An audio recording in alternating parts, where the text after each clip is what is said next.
When I'm campaigning in the streets, whether it's in Kirkcaldy, where we were a few weeks ago, in Gordon Brown's constituency, and people would say to me, Colin, I'm in favour of the troops coming home, but what will happen if they withdraw? Won't there be chaos? Won't there be carnage? Won't there just be bloodlust and anarchy? And I say to people, listen, the first thing you have to address is, we're doing no good by being there.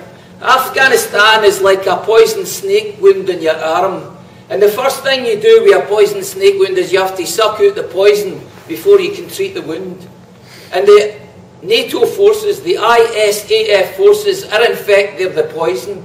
And I put it to people and I say, imagine in Scotland, put yourself in the circumstances of Wahid and the young men we have here today with us recently from Afghanistan. Imagine the circumstances in Scotland, where Scotland has been invaded by countries from the other side of the world with armies occupying our country. First of all, holding us responsible for a crime we didn't do, who've occupied our country for the last 10 years, who don't look like us, who don't talk like us, who don't eat the same food we do, who don't have the same culture and tradition, who don't worship the same God, but we have to ask their permission for everything that we do. And in the course of that 9 years, they've murdered or been responsible for 50,000 Scots people dying. To put it mildly, you would understand why young men and young women in Scotland in those circumstances would run off and join the insurgency, wouldn't you? And that's the circumstances we find ourselves in Afghanistan today. And in 31 of 34 districts in Afghanistan, the military will say that the insurgency are active. And Wahid has done us a favour tonight, because often I find a lot of people are confused by the insurgency and the Taliban, and it's fair to say and point out the insurgency is a better description for what is happening. That's the nature of the opposition in those 31 districts of Afghanistan. The Taliban are Pashtun nationalists. 40% of Afghanistan are Pashtun people. The Uzbeks, Tajiks, Hazari, other people have their own insurgency going on in 31 of 34 districts of Afghanistan. And you have to say to yourself about the latest operation was Tarak, where they're saying they went into Narja and Nadali and they couldn't find the Taliban. They couldn't find the insurgents. 15,000 went in and they couldn't find any of them.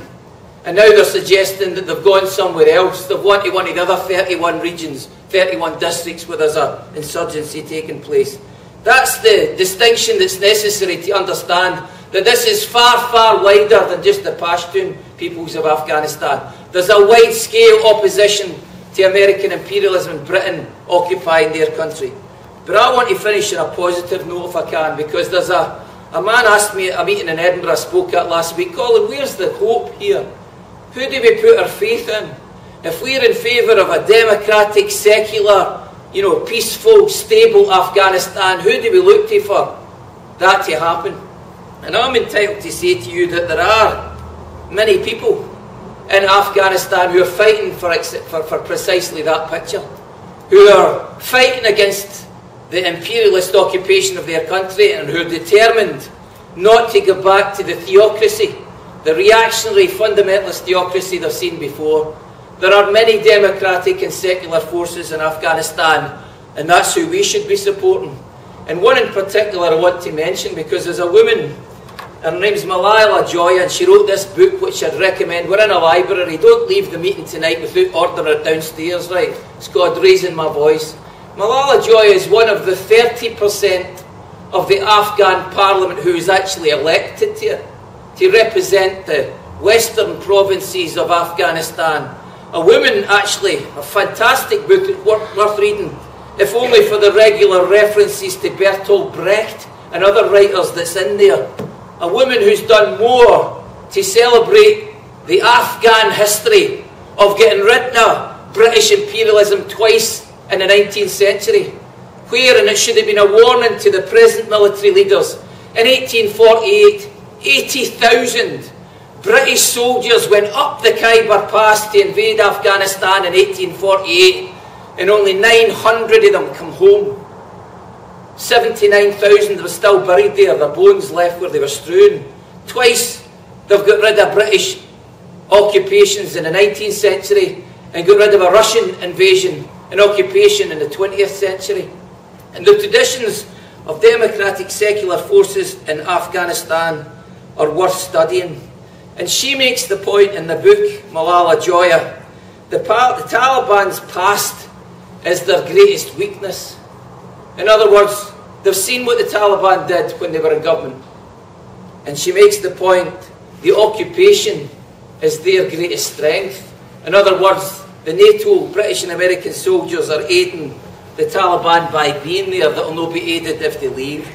And I want to say this, it's worth pointing out the position of other political parties in Scotland, since we're heading for a general election. The Labour Party, which took us to war in Afghanistan, took us to war in Iraq, has commissioned a second generation of Trident nuclear weapons. You have to say, 100 odd years ago, when the Labour Party was founded in places like this in Glasgow, Keir Hardie must be spinning in his grave to see what's happened to that party in the 100 years subsequently. An absolute disgrace to the fundamental principles that party was built on. A party of warmongers, Tony Blair and Gordon Brown at their front. And I have to say, one of the points that might go missing in this, because in 2007, as you know, the Scottish Socialist Party, myself and my other comrades were in the Scottish Parliament. We lost our seats in 2007, and the vote that went to the Scottish Socialist Party in 2003 by and large went to the Scottish National Party, who were seen as a radical alternative to New Labour with their warmongering and their privatisation. So it's a question you're entitled to ask me, where stands today the SNP in relation to Afghanistan? And I have to say that the SNP in 2007, who offered an alternative to New Labour, don't offer any alternative to New Labour on Afghanistan.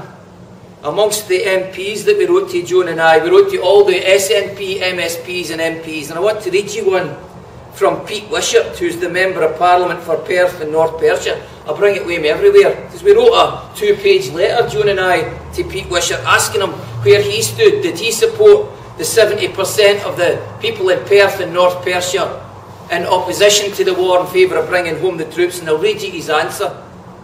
Dear Joan and Colin, thank you for your letter of the 1st of January 2010.